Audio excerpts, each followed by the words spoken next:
जब तुम्हारे साथ होती हूँ ना तो एक अलग ही एहसास होता है। कैसे, ये कैसा प्यार है तुम्हारा।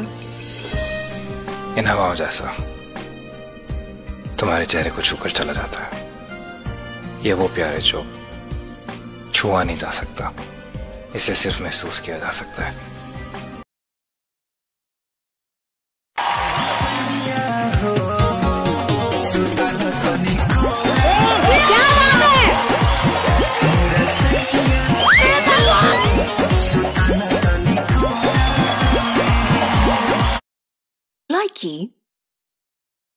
अब हमारे यहाँ ना शादियों में 3 तरह के नाचने वाले लोग होते हैं। पहले तो ये डीजे सेशु, और दूसरे ऐसे लोग होते हैं।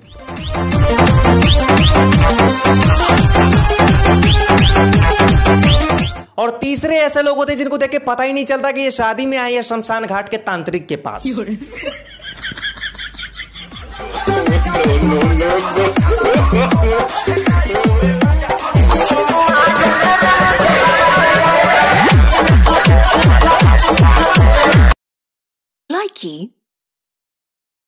फयान, पेप्सी पिएगा तू? बड़ा मेहरबान हो रहा, क्यों ना पीऊंगा, पीऊंगा।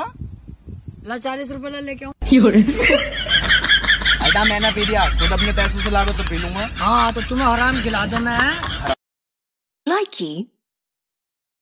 हम बारातियों को शादी में गालियां दी जाती है, इससे हमें कोई प्रॉब्लम नहीं, लेकिन प्रॉब्लम सिर्फ इस बात से होती है कि 13-14 साल की बच्चियां भी गालियां देने चली जाती। दूल्हे को तो छोड़ो, दूल्हे के बाप को भी नहीं छोड़ती, पता नहीं क्यों। अब सोचो यार, छोटी छोटी बच्चियां दूल्हे के बाप को गाली दे रही है। ऐसा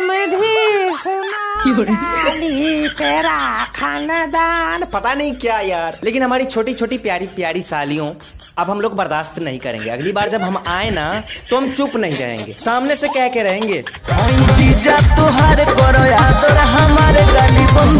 बेटी पढ़ने लिखने की उम्र है तुम्हारी।